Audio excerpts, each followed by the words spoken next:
Hi Gemini, this is Jov. Welcome po sa ating channel. Gamitin ang reading na ito bilang kabahin lamang. Kung naka-resonate kayo, comment down.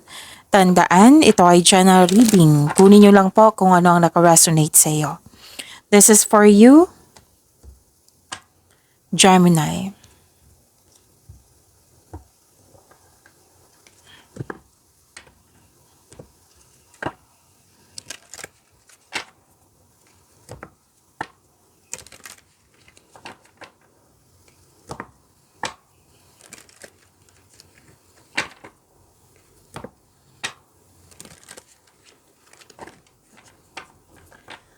Para po ito sa iyo, Gemini.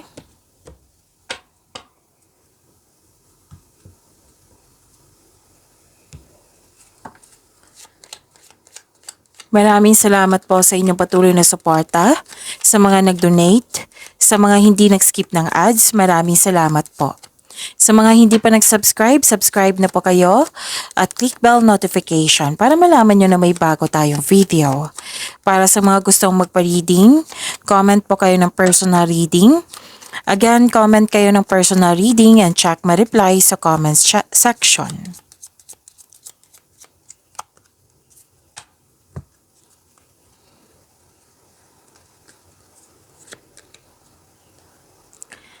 May malaking influence ang isang babae. Oo.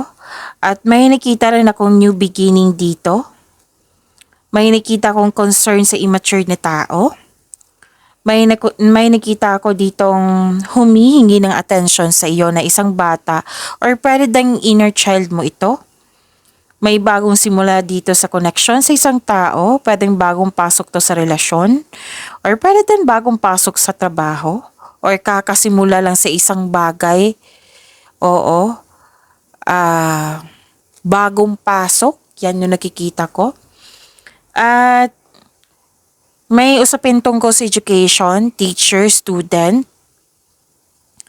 At pwede din nagbabasa kayo ng libro or sa internet para may makuha kayong learnings and clarity. At may malalaman kayong sekreto po.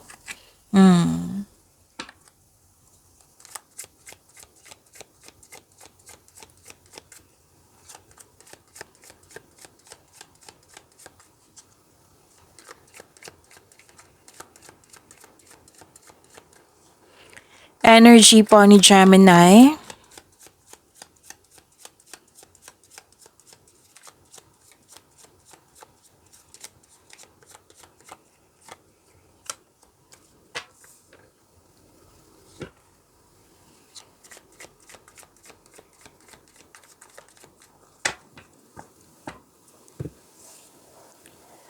Kung may napansin kayo na repeating message, yan po yung pinupush ng cards nyo na kailangan nyo bigyan ng atensyon, solusyon, at aksyon kung maaari po. So, na yung energy ni Gemini.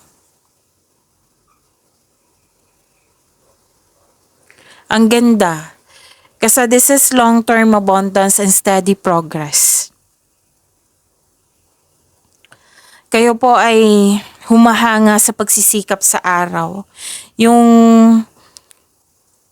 may pagbubunga na pinakamatagal at makabuluhang resulta. Gusto mo yung binigyan mo talaga ng effort. Oo.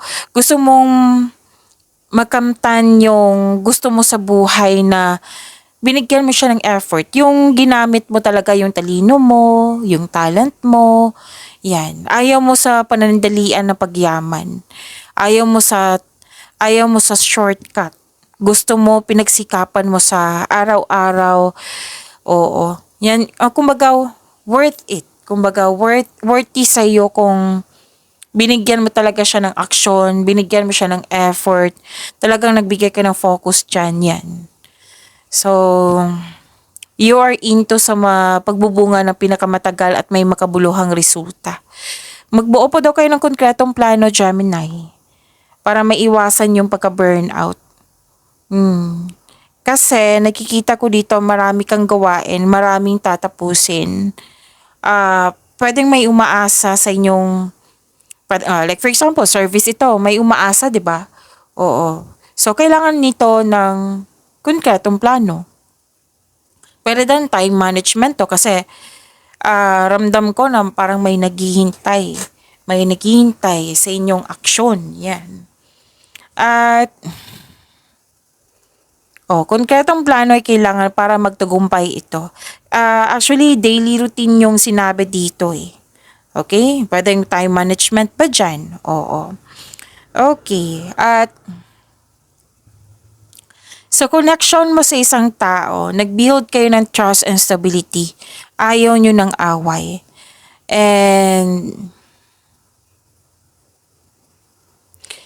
kung nag-invest kayo na mukhang naiinip ka dito or mukhang nagkaroon ng mabagal ng resulta, sabi ng card, maging mapagpasensya. Kasi magbubunga po ito ng masaganang resulta kung hayaan mo lang itong magbunga. Continue to take steady action on your goals. Steady action lang po. While remaining na maging patient ka at be realistic about your expectation. Kung ikaw po ay naghahanap ng trabaho or nag-iisip ng bagong karera, may perfect time po, sabi ng iyong card.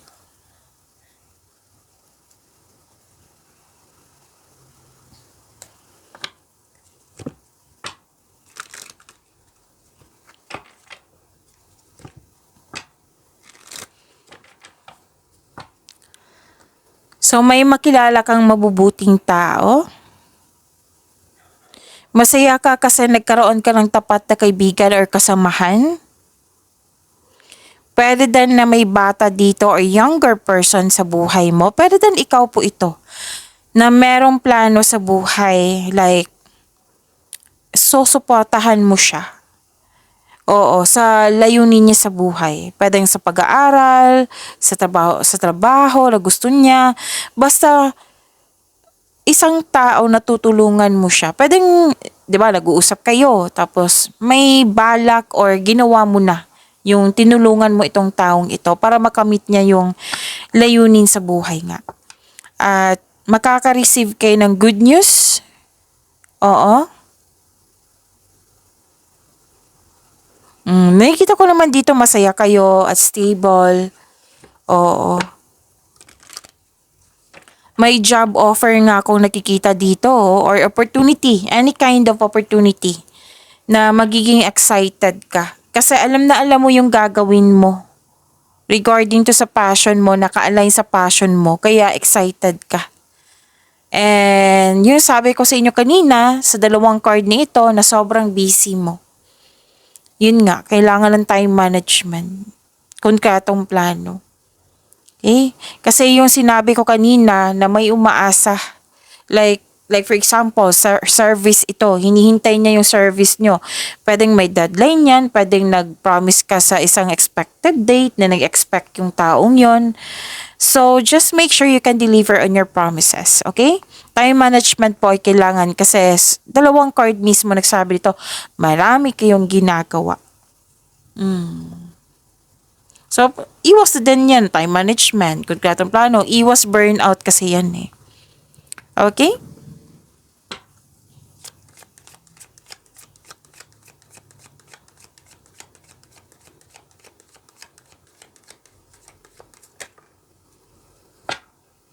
Clear the past, heal the present.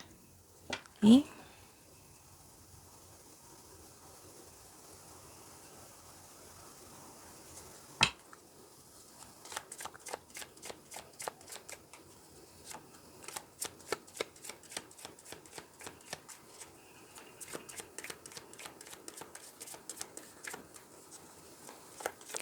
Career and money ni Gemini.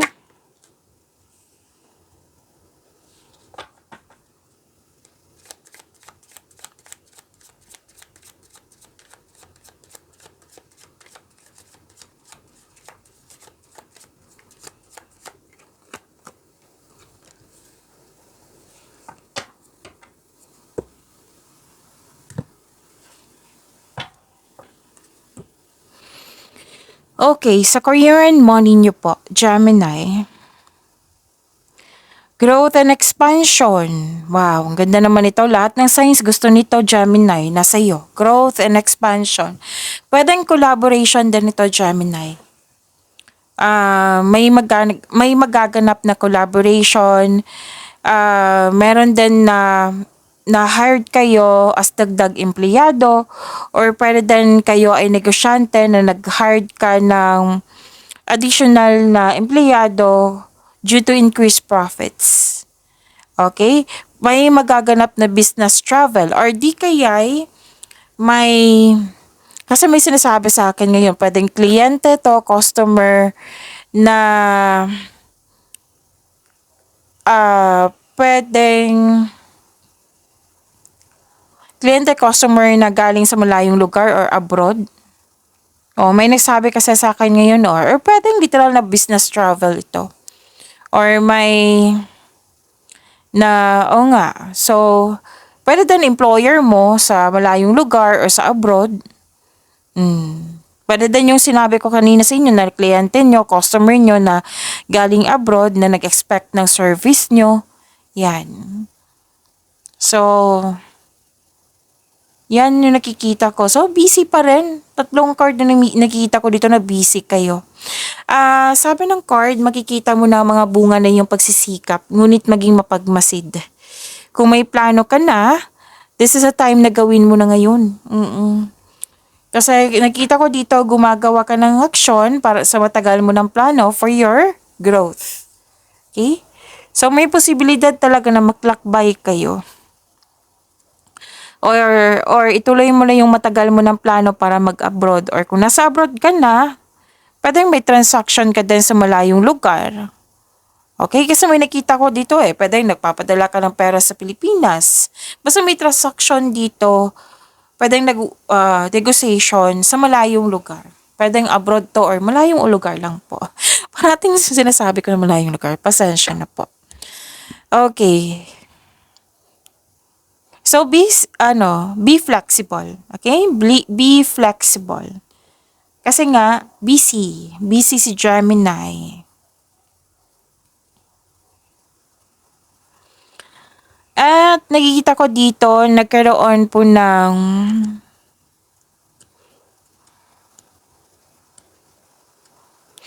may alok sa iyo na kailangan na pag-isipan or kailangan may piliin. Okay? Kasi ang iba sa inyo, guarded na. Gusto nyo pag-isipan ng mabuti kasi ayaw mo magkamali. Kailangan may piliin yung naging wiser ka kasi ayaw mo masaktan, ayaw mo magkamali, ayaw mo magkaroon negative outcome. It might be may nangyari sa nakaraan na ayaw mo maulit. So, nag-iisip ka dito ng mabuti. Kung tatanggapin mo ba or may pipiliin, ganyan. Pwede nga ilan sa inyo bored sa inyong trabaho or dismayado sa current position mo ngayon.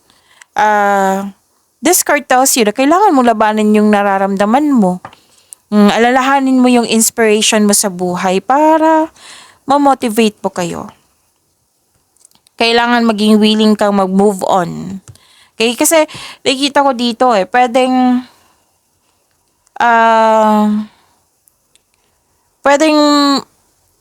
matagal matapos yung mga gawain. So, pwedeng na anong tawag dito? May kailangan maging willing ka na mag-move on. Kasi may nangyari sa nakaraan, pwedeng kahapon or nakaraan talaga, na ito na yung nag-cause na parang tumigil ka. Stagnation, pagwawalang kilos po. So, you have to move forward, sabi ng card. Okay? You have to move forward para bumukas yung new doors for you. Okay? So, yun. Okay. So, ito. Sabi clear the past and heal the present. 'Di ba? Kailangan mong willing ka mag-move on sa mga nangyari para bumukas yung new doors for you.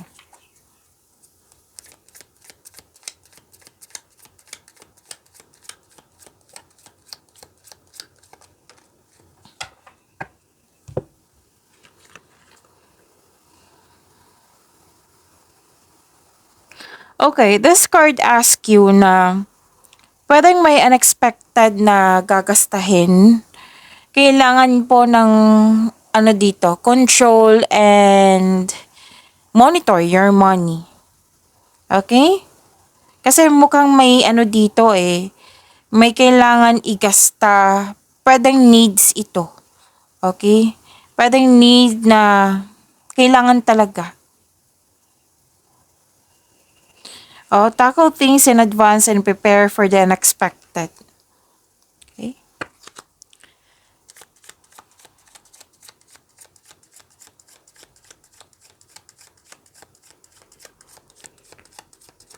Love life, self-love, partnership, and romance ni Gemini.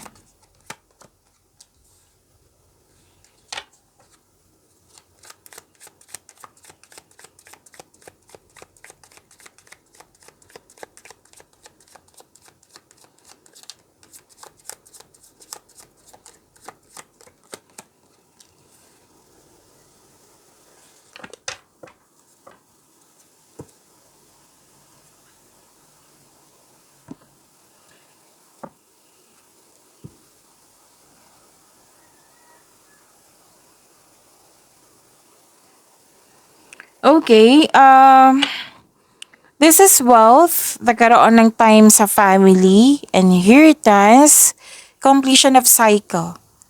Oo. Oh, okay.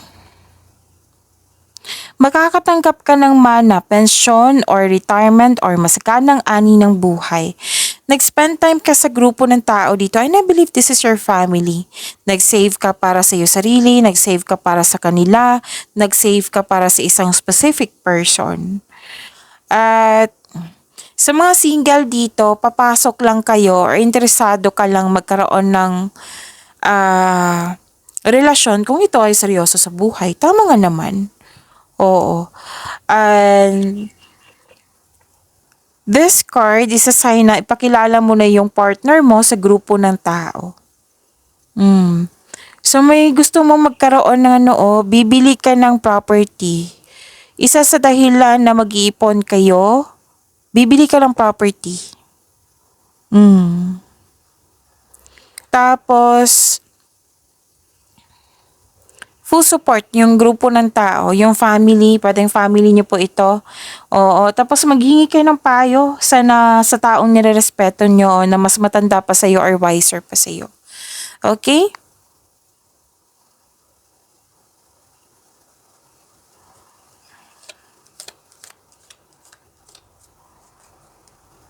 Okay.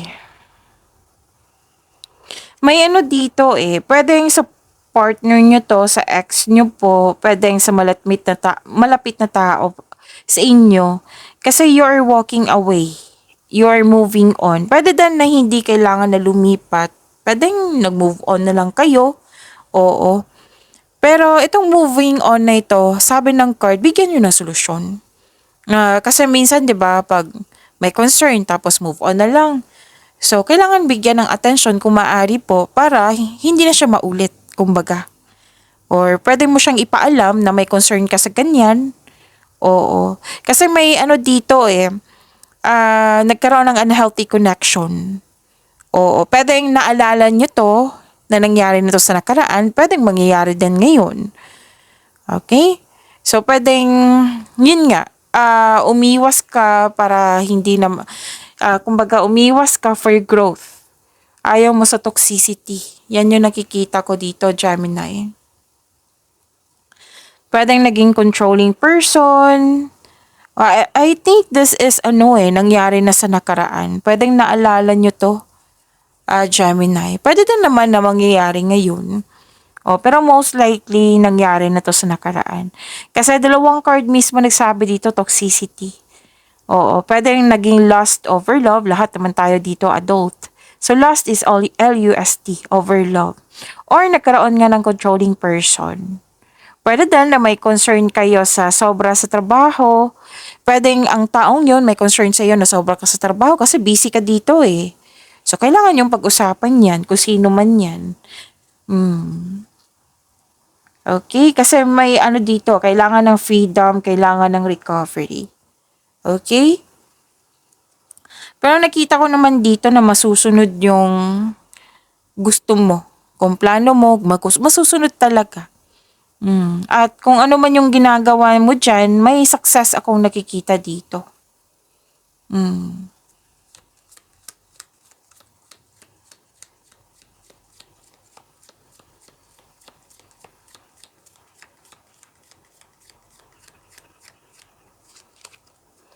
Look inside yourself, examine what is causing you to feel this way.